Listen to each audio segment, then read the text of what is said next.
Hi everyone and welcome to Omma's home. Today's recipe is tofu soybean paste soup, also known as Tofu Jiigae in Korean. I'm not using meat in this video, but instead I'm using shiitake mushroom for meaty flavor. So enjoy the video.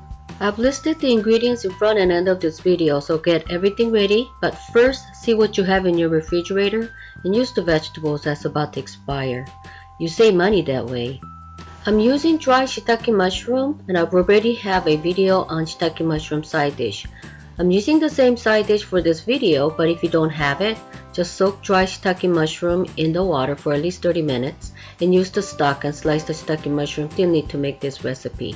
I love using dry shiitake mushroom in all my cooking for two reasons, and first, it doesn't get spoiled because it's dried, and second, it gives really good deep flavor which enhances lots of Korean dishes. This video will show you how I use dry vegetables with fresh vegetables to make soup. Quick tip is that if you cut the vegetables into smaller size or thin, it cooks faster, so you can eat the soup sooner.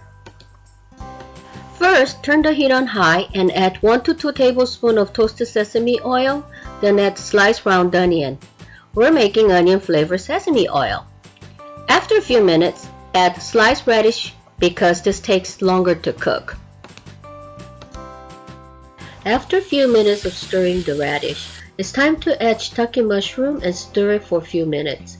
Quick tip: Asian grocery store sells already sliced dry shiitake mushroom, and I use that when I have to cook something quick because it only takes a few minutes to cook. But mostly, I like to use the whole dry shiitake mushroom to make the stock from it. You really don't need to use separate vegetable stock because by doing this, you're making the vegetable stock and plus you're eating the vegetable with it. It's time to add 8 cups of water, or in my case, I'm using vegetable stock from shiitake mushroom and kelp, and I already have the video. I'm using dried gray squash because I didn't have the fresh one. I'm adding about several dried slices, but if you don't have it, it's fine. I just wanted to show you that you can make soup using dry vegetables. Close the lid and let it cook to a boil or about 10 minutes. The soup is boiling, so it's time to add soybean paste, and I'm using homemade soybean paste and mine is not too salty. Every Korean soybean paste salt and sugar content is different, so you may want to start with half cup first and add more later to your taste. I am also adding 1 tablespoon of Korean red pepper paste, which does two things, and first to make it a little spicy, and second is to thicken the soup.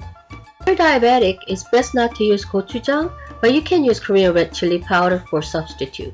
Korean red pepper paste is based on sweet rice, wheat, or flour with fermented soybean powder, fine red pepper powder, sugar, and salt. Mine is homemade gluten-free gochujang, and I'm using it to give flavor and also for the color of the soup.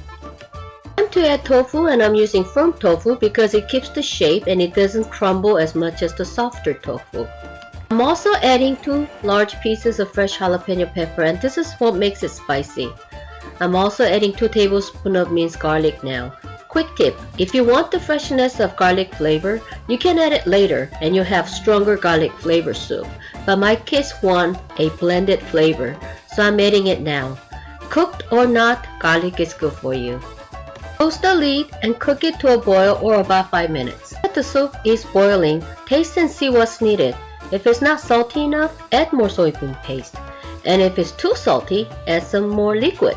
I'm making mine a little milder with more liquid because I wanted less salt in my diet. If it's not spicy enough, add some more Korean red chili powder or a pinch of cayenne pepper. You're the chef, so you decide how you want it to taste.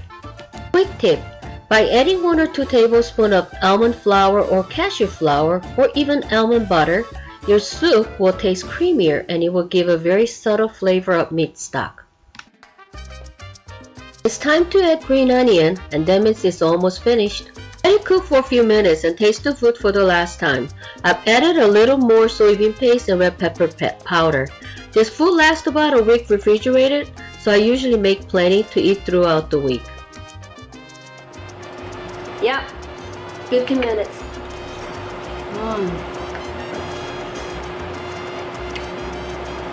See my dried squash? It's right there. Sometimes I put bitter melon, the dry bitter melon to the soup. And it's not bad at all. So this is ready. Now I'm gonna put them in a one smaller container and move it and then reheat it again. It's good. This is the portion you should be making. I don't know, I try. I never made that little. This is probably still a lot to feed a family right there. Yeah, I know. Thanks for watching the video and be creative with this recipe because you're the chef. Use what you have, including using dry vegetables. I don't really mind if you subscribe, but I like seeing thumbs up to be encouraged so I can make more videos. Take care and be healthy. Bye!